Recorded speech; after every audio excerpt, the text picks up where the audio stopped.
Halo teman-teman semua, balik lagi sama aku Pratama Prasetya di Paranoia. Jadi di video kali ini aku mau nyeritain suatu kasus yang terjadi di Kanada, teman-teman. Ada seorang cowok ganteng bernama Paul.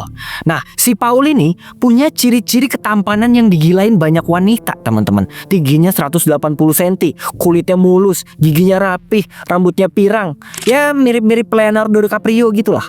Nah, beruntungnya dia juga ternyata menikah sama wanita yang sangat cantik nih, bernama Karla Homolka.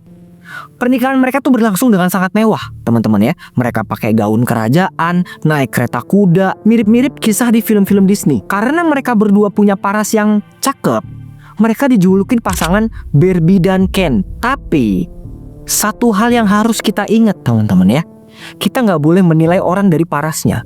Karena siapa sangka dua manusia cantik seperti malaikat ini terlibat dalam kasus pemerkosaan, penyiksaan, dan pembunuhan terhadap 3 korban perempuan. Dan lebih parahnya lagi, ada satu korbannya yang dicincang dan dimasukin ke dalam adonan beton, teman-teman. Aku akan ceritain kasus ini ke kalian semua sebagai edukasi dan informasi kriminal untuk nggak menilai seseorang dari covernya. Karena yang menakutkan itu bukan hantu, teman-teman ya, tapi manusia yang udah kehilangan akal dan pikiran. Selamat datang di Paranoia. Jangan lupa subscribe.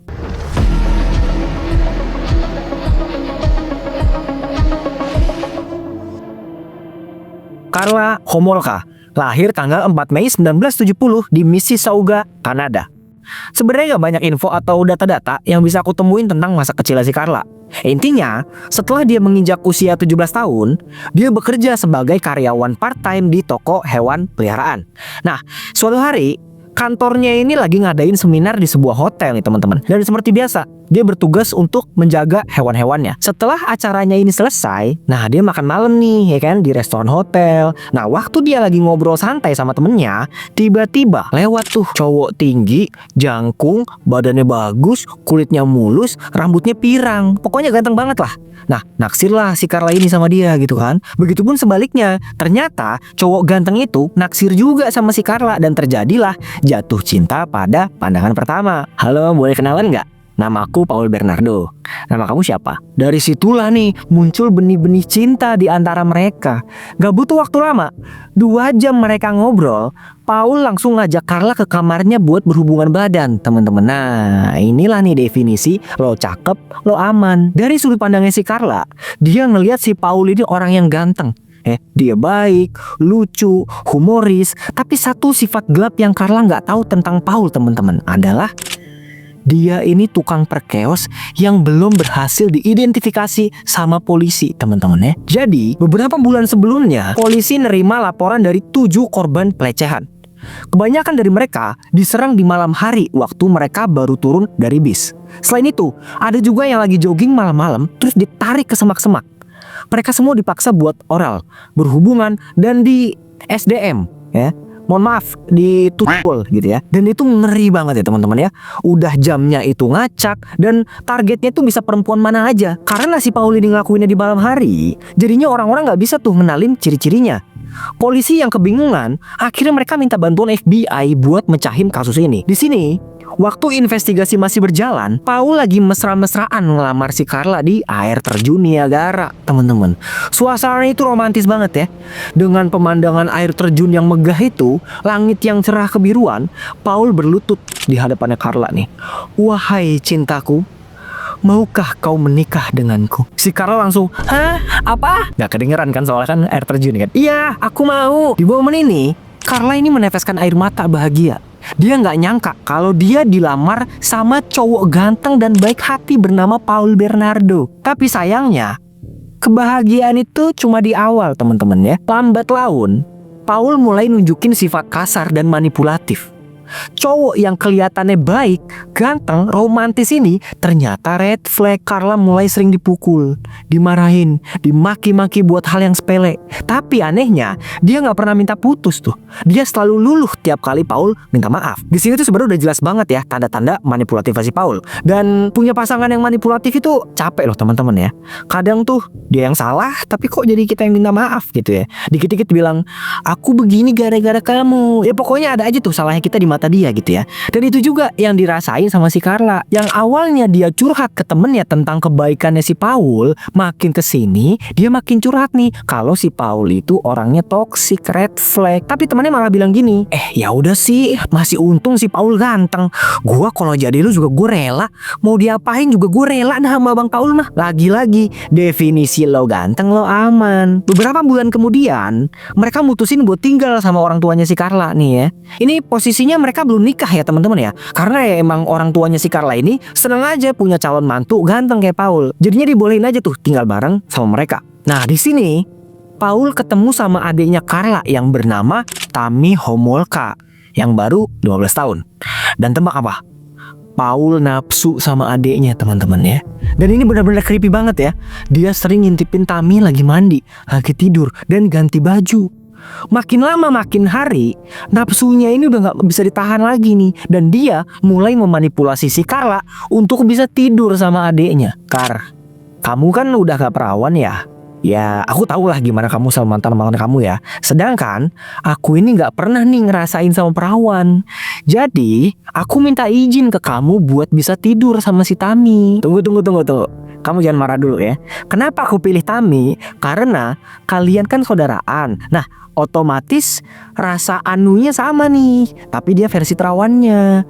Tuh.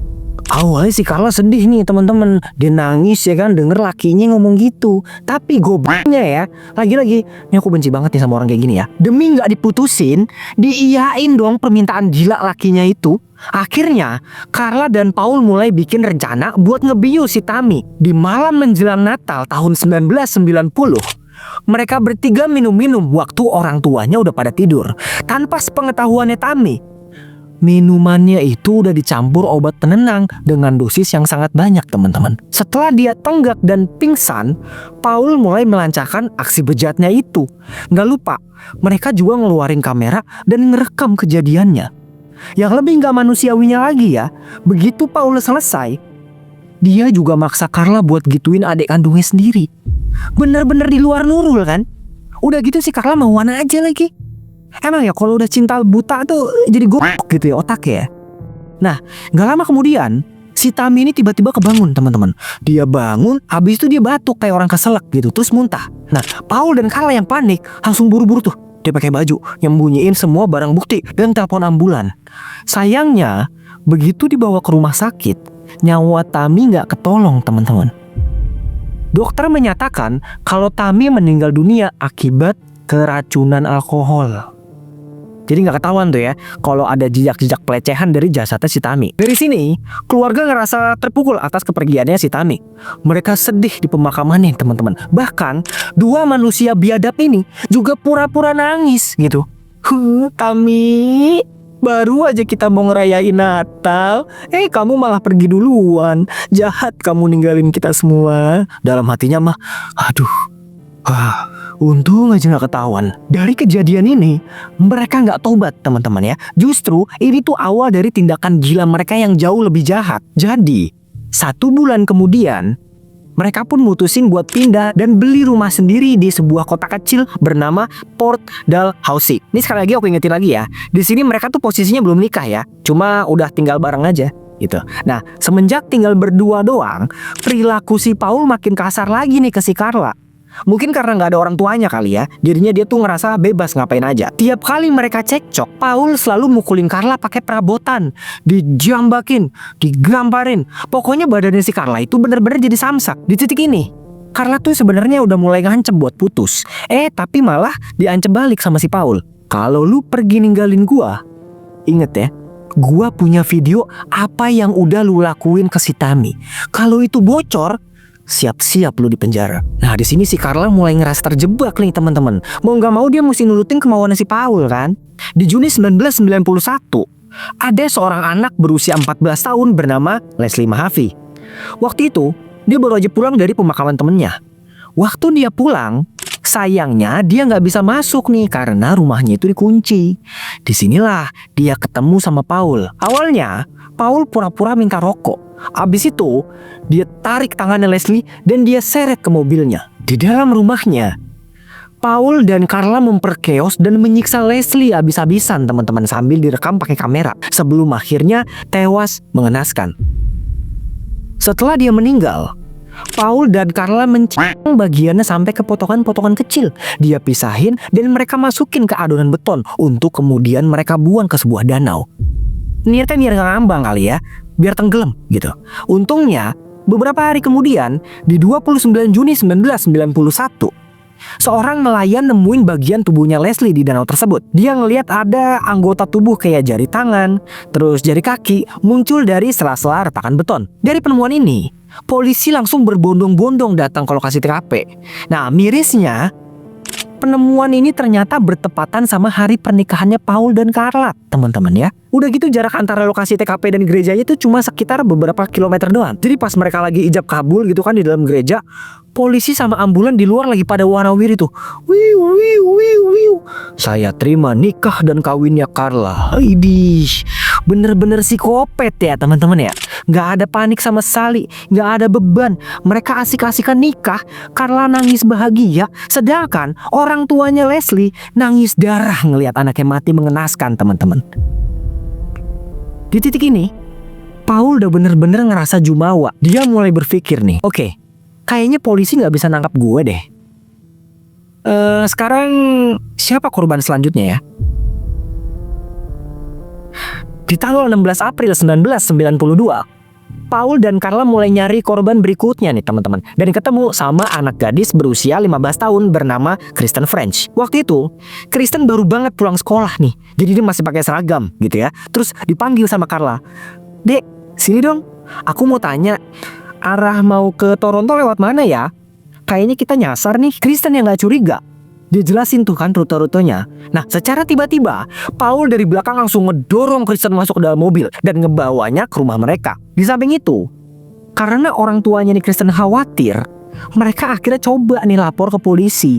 Bahkan orang tuanya juga ngadain press conference dan rela buat ngasih uang tebusan asalkan si Kristen ini dilepasin. Selama 3 hari pencarian, polisi akhirnya berhasil nemuin Kristen. Tapi naas teman-teman, jasadnya ditemukan tenggelam di dalam sebuah parit tanpa pakaian sehelai pun. Kalian masih ingat kan yang aku ceritain di awal kalau si Paul ini jadi pelaku pemerkosaan? Nah, di titik ini FBI mulai makin gencar nih ngelakuin pencarian dan menduga kalau pelaku pemerkosaan para wanita itu terus kematian Kristen dan Leslie adalah pelaku yang sama. Dari sini mereka akhirnya mulai nemuin nih titik terang. Tapi ada satu hal yang bikin kaget nih teman-teman nih. Kejahatannya Paul terbongkar bukan sama polisi dan juga FBI, tapi sama orang yang selama ini bucin banget sama dia, yaitu Carla, istrinya sendiri. Jadi waktu itu emosi Paul ini udah bener-bener gak bisa dikontrol teman-teman. Marahnya ini udah bener-bener brutal.